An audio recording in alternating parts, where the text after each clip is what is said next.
But then we have secondary metabolites, which are essentially not to the base level survival of the plant, animal, or fungi, but actually to, once again, like maybe smell better to attract pollinators, or taste better, or look more bright and colorful. So all of those types of secondary attributes are secondary metabolites. So there's 5 main categories, and I can't go into all of them. So I'll just talk about the 2 main ones that are related to most psychoactives. We get terpenoids. They're the largest group of metabolites, that are secondary metabolites, and they're also known as terpenes. So at their base level, they are an oil.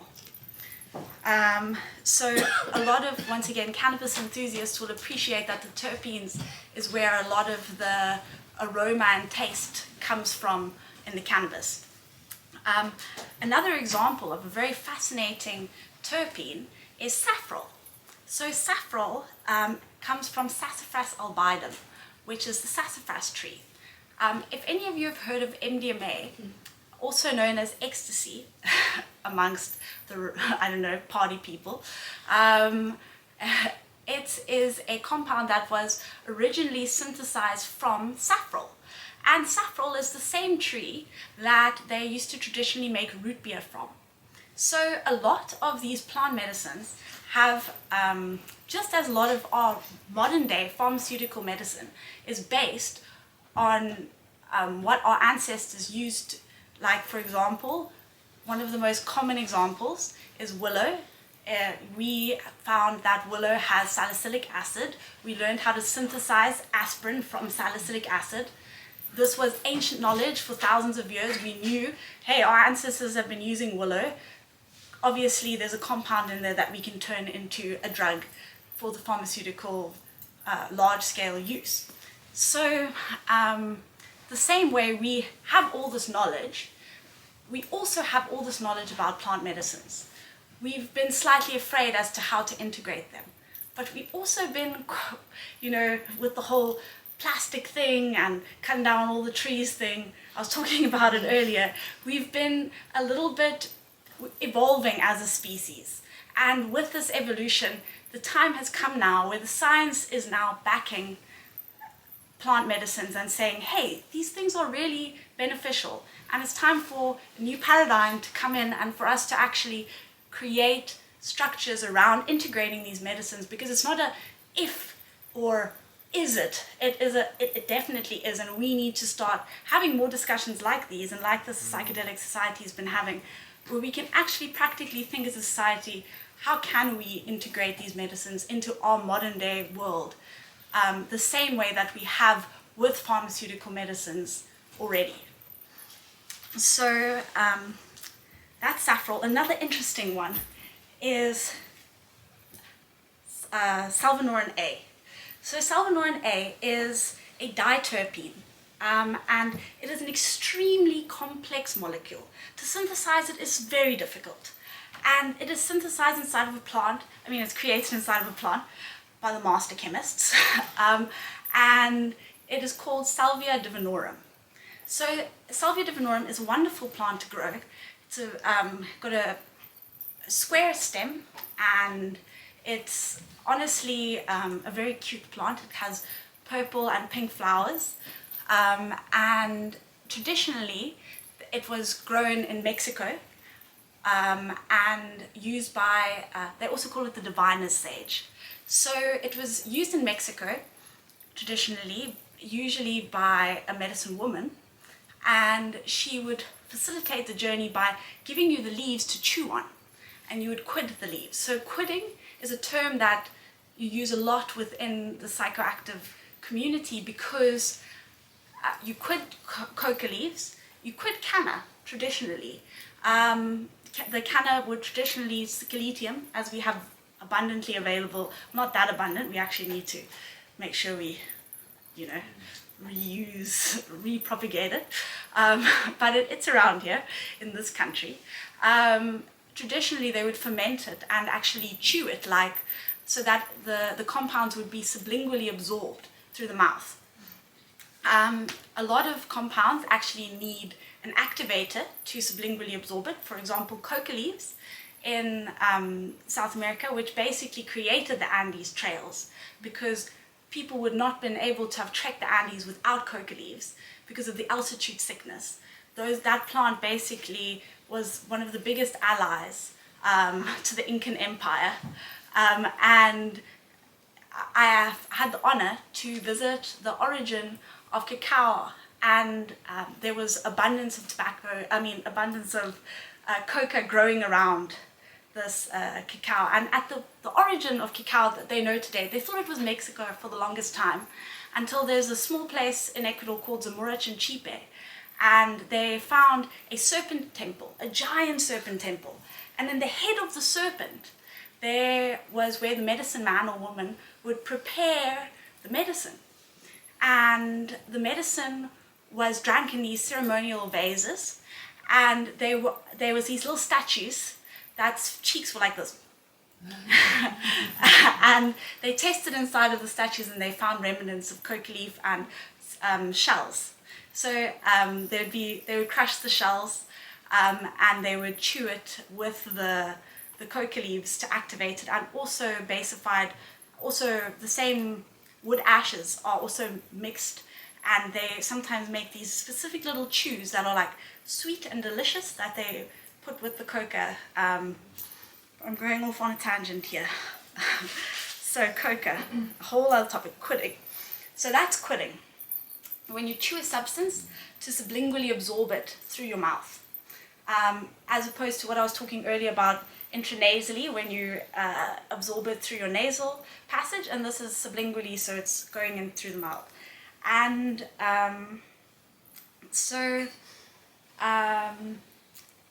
that's fascinating. So salvia is actually a bit of a dissociative psychedelic. If any of you have heard of DMT, if you haven't, don't worry, we're going to climb into that in a moment. DMT is essentially a compound that's known as like the world's strongest psychedelic. But I'll tell you what, salvia is up there. It's right up there as one of the most powerful psychedelic plant medicines currently known to man. And when salvia first came out, people put it in head shops in America for children to basically use. So salvia got a really bad rep in the beginning, because a bunch of young teenagers would go on the internet smoking salvia that they could get and be like, oh look, I'm getting high off salvia, and then they would do really stupid things with one of the world's most powerful plant medicines, one of the most sacred plants that people need to respect with the utmost respect and venerability, and people are just selling it in head shops as a recreational. So this is the lack of education, and that's why entheogenic education is so important, because we can then safely integrate these medicines into our society. Talking about subjects like, when I was growing up, and probably many of you, subjects like sex and drugs were just like not spoken about. They were just like, sorry, I'm not going to go there, that's taboo. And obviously now we've woken up more as a society, and that's not the case for a lot of younger children growing up, and there's a lot more education in place.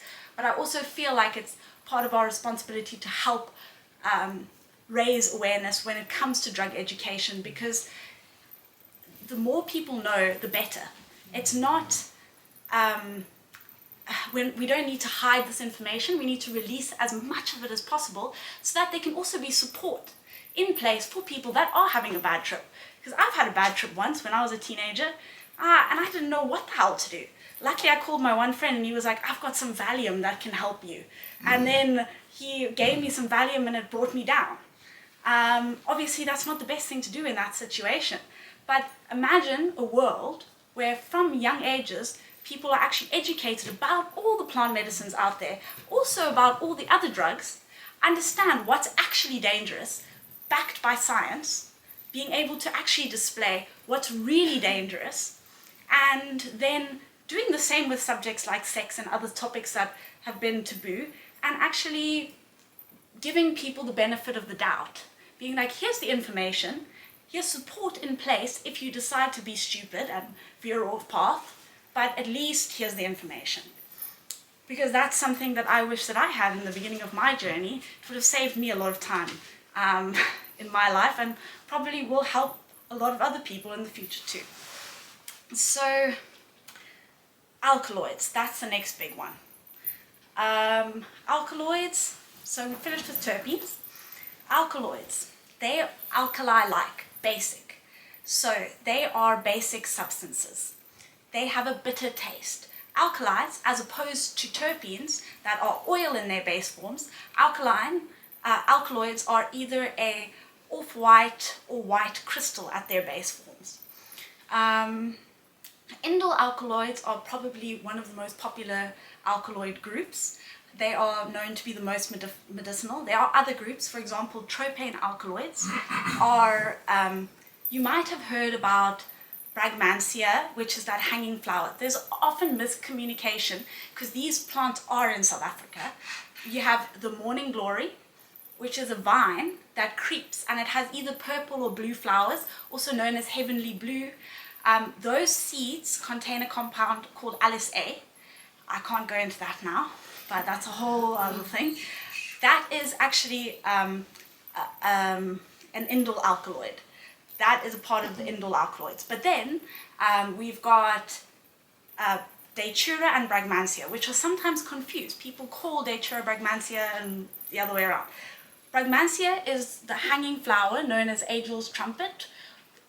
I don't know which one's Devil's Trumpet and which one's Angel's Trumpet, to be honest. Like, apparently one's Devil's Trumpet, one's... I think they're both angelic and devilish. So basically, the Angel's Trumpet or the Bragmansia is the tree that hangs, and the Datura is the one that grows from the ground up and flowers with a little spiky ball. So those are the difference between those two, Datura and Bragmansia. Datura is up, Bragmansia is down. Both of them I would recommend for people to actually stay away from because they are not substance. There are many ones I would recommend exploration with. They are not one of them. But because of lack of education, many people are curious and they experiment. And I know many medicine women and men that work with these, mostly medicine women actually, when it comes to these compounds, that work with these plant medicines and have a very deep respect for them and understand how powerful they are because they are actually delirious. So they're not just like a serotonergic psychedelic experience that's quite euphoric and pleasant. It's actually like delirious and dense and confusing, and it's not one that why would you want to do that? Like, unless you have some deep spiritual mission that you're on, you know. And even so, like, please tread lightly. And so that's tropane alkaloids, and then indole alkaloids. That's the huge, large group. Can I ask what time we're on? 1:30. Okay, cool. Just so I can get a... Once the tap starts flowing, it just flows. Okay, so psilocybin is one that I spoke about a little bit earlier, but didn't climb too much in depth about. This is a little sneaky of me, but this is that I found naturally growing in the forest and the garden route. I'm not going to be too specific about where, but this is from South Africa. These are known as psilocybe cyanescens, or the wavy cap mushrooms. These ones I dried on herb dryers, like a traditional drying method, because I wild harvested them. And these mushrooms they contain a compound called psilocybin, which is actually a precursor to a compound called psilocin. So psilocin, or psilocybin, is a serotonergic psychedelic that is probably one of the safest and most recommended substances out there. I mean, it is toilet seats kill more people. So, like, this is really a wonderful substance. I'm going to pass it around. You can also smell it if you want. This is not the recommended dried method, but this is like the traditional way. I had literally had that for over a year, and then I had a dream the other night about it, and it's just been pulling back into my life to share with you. So this grows naturally here, but not only does it grow naturally here, it grows variations of psychoactive fungi grow abundantly on every continent on this planet. And they would even be growing in Antarctica if it wasn't frozen.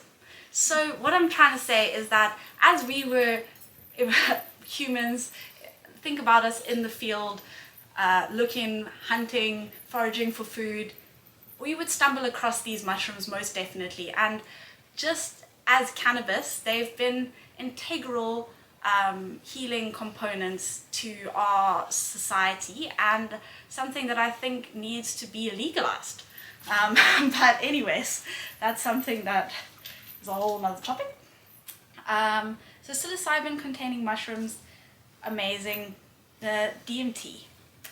DMT is a compound that a lot of people have spoken about in media as one of the most powerful psychedelics known to man. DMT, or dimethyltryptamine, is found growing, it's found inside of many different plants. Actually, you'll probably find it on most plant species in the world. It is also said that DMT is produced naturally in the brain when we sleep at night. I don't know if this is factually proven, but apparently it's actually, it'd be very strange. I don't know if it's ethical to test it exactly, but apparently it's produced in the brain when you sleep and dream in the evenings. So it's found inside of very popularly Psychotria viridis and also chaliponga. So these plants are Amazonian plants. Chaliponga is also high in another compound called 5-MeO-DMT, which is one that we'll climb into briefly. So it's also found inside Mimosa hostilis, also known as Mimosa teniflora, which is from Mexico. And it's actually very much revered in Mexico as a powerful teacher plant. But in modern day, amongst people today, we've been extracting and isolating DMT from Mimosa hostilis to make vaporizable DMT, and also to have these breakthrough experiences. What is a breakthrough experience? A breakthrough experience is essentially when you leave your body, or you all of a sudden, I'll explain one of my first breakthrough experiences. This was when I was a child on the beach, not knowing about psychedelics. I took some psychedelics. I was a curious child, and I sat on the beach, and it was coming on. I didn't want to look weird, so I sat cross-legged and got into a meditation pose. And I thought, no one's going to bother a meditating person. Like, I'm just going to get in the zone. So I got in the zone, I closed my eyes, and the next minute, whether I opened or closed my eyes, I was in a completely different world. My body was no longer attached to where I was. And I've had multiple experiences like this where I've literally left my body and have been speaking to otherworldly beings that have shown me all kinds of mysteries about reality, and then I've forgotten it all again, but basically, so these breakthrough experiences are when you leave the body, and a lot of the time you go through what is known as an ego death, because all of a sudden when you leave your body you realize, where's my body? Oh, where's my body? And then you're like, well, I'm dead. And then you start crying and you have a whole breakdown and you're like, I'm dead, it's all over, what have I done? Oh, you really did it this time. And then you're like, wait, hang on, but something's still alive. It can't be completely dead. Like, something's still kicking. And then the experience for me was one of going to a space of chaos and order, of everything and nothing. It had in my vision, it was this giant ball of interlocking energy, and it was shaking. It was like trying to break out, but there was nowhere to go because it was everything. And I was like, this is so confusing, but I want to go for a ride. And I went in, and what happened was, it feels like I had the experience of being everything in existence. And then I came back to that space again. And then it was like this force asked me, do you want to return to being the Gale again? And I was like, I love Gale. Yes, send me back. And then I went back and I was like, I'm Gale, you know, and that was an ego death, because it was a process where I had to detach from being me and had to return to being me. And when I returned to being me, I was pretty unhappy about a lot of the habits that I had in my life. And I was very unhappy about a lot of the things I had created for myself, because I realized that I had been creating my reality with every single choice I'd been making. And obviously you only get good at making choices by making mistakes. But anyways, I'm not gonna, this is the thing. Okay, so caffeine, coffee, that's an alkaloid. Very abundantly available, one of the most popular psychoactives in the whole world. Cocaine, that's an alkaloid. Ethoxylum coca is one of the substances that unfortunately has gotten such a bad rap. Cocaine, people are like, destroys lives. Is it the drug that's destroying lives, or is it actually the person that's not able to hold space for this plant medicine because there's not the correct structure?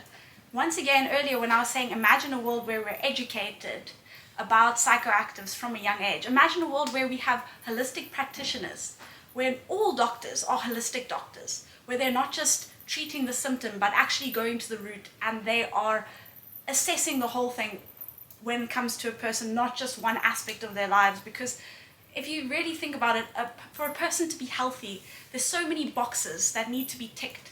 And I don't think we acknowledge that enough in this society, how many boxes truly need to be ticked for us to be happy, but also how little boxes truly need to be ticked for us to be happy. Because all we really need is clean air, clean food, and clean water, and a place for us to call home. But we create all these extra illusions that we think we need for security in our lives. That's where all our suffering comes from. I'm doing the thing. Okay, theobromine. That's the next alkaloid, right? So, theobromine is found in cacao, this magical medicine that we're all actually consuming and partaking in at this moment in time. And theobromine's a wonderful, I can't go too in depth on every single plant medicine, but a very interesting one that I feel called to mention is Wyusa. So Wyusa is actually a plant medicine from the jungle that I don't understand why more people are not aware of this, because it has caffeine and theobromine in it, and it's got more antioxidants than green tea. It's in between a cup of tea and a cup of coffee in terms of stimulation, but it's one of the most smoothest stimulants, and it's a long lasting. So it's not this up and down. It's, slow rise, long stimulation, and the people in the jungle drink this.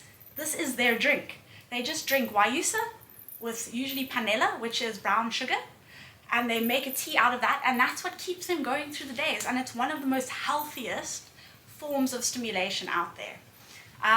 This is one substance that I really hope that people more in the mainstream can actually start adopting to replace coffee, because even myself, I find myself very easily leaning on coffee when I'm feeling low. And coffee causes a lot of adrenal fatigue, and talking about keeping that supercomputer functioning healthy, we have to be cautious about what we're consuming, and when we do consume things, to try and make them as inconsequential on our bodies and on our mental well-being as possible. So ephedrine is something we spoke about a little bit earlier, from the ephedra plant that's very popular in China. That's kind of their go-to drink, and that is also an alkaloid, an indole alkaloid. Mescaline, one of my favorites. This one is a teacher plant of note. There are so many different varieties of psychoactive cactus all over the world. In Ecuador, there is the Pachanoi cactus, or the Echinopsis pachanoi. Then in Ecuador, in Peru, you have the Peruvianus, also some of the Pachanoi, but some Peruvianus. Then you get the Langoniformis cactus, also known as the Bergesi cactus, which are these little clusters, and they also come in a columnar form. You get the peyote cactus in Mexico, which is little thornless button cactus. And then you get the Argentinian San Pedros, which are these huge, they kind of look like the typical desert cactus, which you could imagine when you see like a desert scene and a cactus standing off in the distance, like that's an Argentinian San Pedro, probably not, but I hope it would be. But anyway, so all of these cacti, they contain their own different chemical blends. A cactus shaman told me once that you can tell how potent a cactus is by how thorny it is. So the peyote cactus is literally a psychedelic carrot. It's just a little button cactus. It's the weakest one. So you have to eat quite a lot of it to actually get the experience. That's what's so sad about peyote, and that's why we have to really cultivate these plants, because you have to eat so much peyote. And with psychedelics becoming more mainstream now, people want to have peyote, but they don't understand that it takes years and years, sometimes 30, 50 years just for a cactus to get this big for one button, and you need to eat like 5 or 6 or 7 of them just to have a proper experience. So these grandfather plants are being harvested and they're not being regenerated quick enough. So if you do want to ever embark on any of these medicines, then go start a little garden, and just to make up for what you are consuming, or at least if you are consuming, try and find from a sustainable source that is actually paying their respects to the plant medicine. So the spikiest one is the little Brigesi one. And that one, so he said, if it's easy to grab, the Pachanoi is kind of easier to grab, the Peruvianus even harder, then gets the Langaniformis and you're like, I'm gonna get pricked if I eat this. Because you can actually tell that the experience is saying, hey, if you are going to embark on this journey, you better be prepared. So 4 minutes. Okay. Yeah, maybe have some question time. Oh yeah. Okay. Well, I'm not going to be able to get through the whole thing. There's a bunch of other ones that are amazing. 5-MeO-DMT. I have to climb into. So this plant. Okay. I was silly this morning, and I mixed them up. But half of these are viable seeds, and half of them I actually toasted already to prepare. But so you can actually open it and smell it. This is called sebel, also known as Anadanthera culebrina.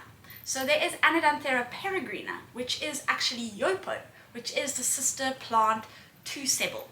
So I collected these seeds from Vilcabamba in Ecuador. Vilcabamba means sacred valley in Quechua. And in this valley, is the origin of San Pedro. And they also have these trees littering the streets. Underneath these trees are snail shells that traditionally you just find them under the tree, which is convenient because that's how you prepare the medicine. So you take the snail shell and you crush it up, similar to the rape I was talking about, and you pop these like popcorn. You put them on a pan and they pop like popcorn. You de-shell them and you grind them up with the snail shells. You can also use calcium hydroxide if you don't want to use snail shells. That's lime. Not everyone's down with snail shells. But actually, if you don't want to use snail shells, maybe you shouldn't. So basically, this plant medicine, the town is actually named after it because they call it Vilca. So it's Vilca Valley, but it's Sacred Valley. So this is considered their sacred plant. I'm going to pass around and I would like you to smell it because some of them are popped and the scent gets stronger when it's popped, but it actually smells like peanut butter. And so this plant, this seed is very high in a compound called bufotenine. So bufotenine is also found inside of the Bufalvarius frog from the Sonoran Desert. So this frog is actually a psychoactive frog, unlike Cambo, which is another frog, but that is actually not a psychedelic. Cambo has an opioid peptide, so it is actually a whole other thing, and you have to burn your skin. I do have the scars. And then they administer the venom, or it's not really a venom, the compound onto the skin, and then it's absorbed through like that. That's their traditional method of consuming cambo. But so Bufo varius is a completely different compound. Also, very commonly, a breakthrough experience is had with these bufo frogs. So the same compound that's found inside the bufo frog in Mexico is found inside of this seed in Vilcabamba. And also, in trace amounts, there is DMT and 5-MeO-DMT in that seed as well. About 5 seeds of those is a dose. About 6 of them is a breakthrough experience. The sister plant of that one has alternating concentrations of compounds. So that one contains mostly 5-MeO-DMT and lesser amounts bufotenine and DMT. So they do change depending on the species. So that's the bufo, and it's absolutely incredible, and very little research has been done on this compound in modern day science, but for thousands of years this has been used as a way to connect with the divine and to realign yourself. Because my entire journey, and one of the messages I'd like to close off the talk with actually, is that it's essentially reconnecting with the divine, reconnecting with nature, that realigns you, whether you like it or not. Because when you embark on that journey of self-discovery and truly trying to be the best version of yourself while loving yourself for who you are, it is a journey that is ever expanding and unfolding, and these are just tools to help us understand and learn ourselves better so that we can learn to love ourselves better.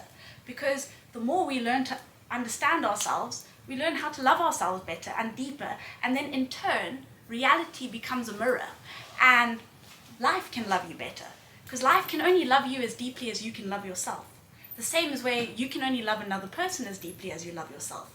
It all becomes a self-love journey, and these plants are just mirrors to be able to help show us our weaknesses so that we can actually learn how to embody them and also not disregard them, because one of the biggest challenges of my journey was actually shame and guilt, and how embodied our society has become in shame and guilt, and releasing that shame and guilt and just being like, hey, I'm alive, I'm the girl, I'm living, I love myself, I love life.